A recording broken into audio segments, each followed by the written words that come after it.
అధికారం ఉంది కదా అని చెప్పి ఇష్టం వచ్చినట్లుగా వ్యవహరించి ప్రజల్ని దోచుకు తిని నీతి కబుర్లు చెప్పే పేర్ని నాని గారు క్లియర్గా బుక్ అయిపోయాడు. ఇవాళ ఈ కూటమి ప్రభుత్వం అరాచకాల్ని ఉపేక్షించం, గతంలో చేసినటువంటి మొత్తం అన్ని స్కామ్లు కూడా వెలుగు తీస్తాం. ఈరోజు మీరు చేసినటువంటి మీ తప్పిదాలే మిమ్మల్ని నడి రోడ్డు మీద బట్టలు తీసి నిలబెట్టాయి.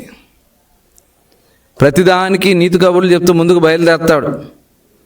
అయ్యా పేరు నాని గారు, ఇవాళ పేద ప్రజలకి చెందాల్సినటువంటి బియ్యాన్ని నువ్వు బొక్కింది వాస్తవమా కాదా? దాదాపు 3708 బస్తాలు, 187 టన్నులు,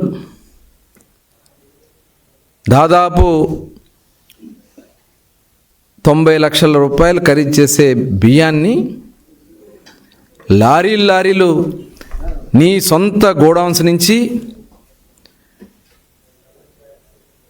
పోర్టు ద్వారా రేషన్ బియ్యం స్కాముల్లో ఇది కొంత భాగం మాత్రమే అని మేము అనుకుంటా ఉన్నాం. ఇంకా అసలు స్కాములు మొత్తం కూడా చాలా ఉన్నాయి. అవన్నీ కూడా బయటకు వస్తాయి.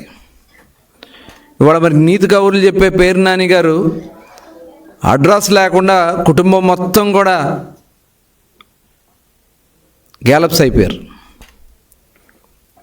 ఏ గోడూరికి పారిపోయాడో అడ్రస్ లేకుండా వెళ్ళిపోయి నిన్నొచ్చి మరి లెటర్ ఇస్తారు. ఏమని? బియ్యం పోయింది వాస్తవమే, డబ్బులు కట్టేస్తా అంటే దొంగతనం చేసి దొంగ వెళ్ళి డబ్బులు కడితే దొరైపోతాడా?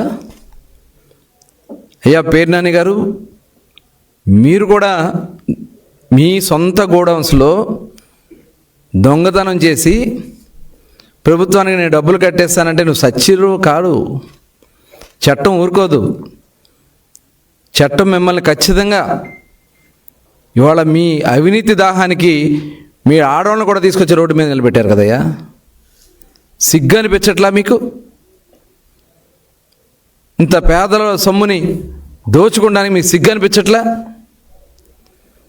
ఇవాళ మేమంతా కూడా మొత్తం గోడౌన్స్ కన్స్ట్రక్షన్ దగ్గర నుంచి నీకు రాజకీయమే వ్యాపారం. ఇవాళ నీ గోడౌన్స్ ఎక్కడి నుంచి తెచ్చి కట్టావు? పేదల్ని భయపెట్టి వాళ్ళని బెదిరించి భూములు లాక్కుని పేదలకి స్థలాల్లోంచి మట్టి ఎత్తుకొచ్చి కొన్ని లక్షల ట్రక్కుల మట్టి నింపి దాని మీద అవినీతి గోడౌన్స్ కట్టుకుని అవినీతి గోడౌన్స్లో పెట్టిన బియ్యాన్ని అమ్ముకుని ఇవాళ పేద ప్రజలను మోసం చేసింది వాస్తవమా కాదా? అన్నిటికీ సమాధానం చెప్తావు కదా నువ్వు. ఇవాళ ఇది జరిగిన దానికి ఎందుకు నువ్వు సమాధానం చెప్పట్లేదని చెప్పి నేను అడుగుతా ఉన్నా.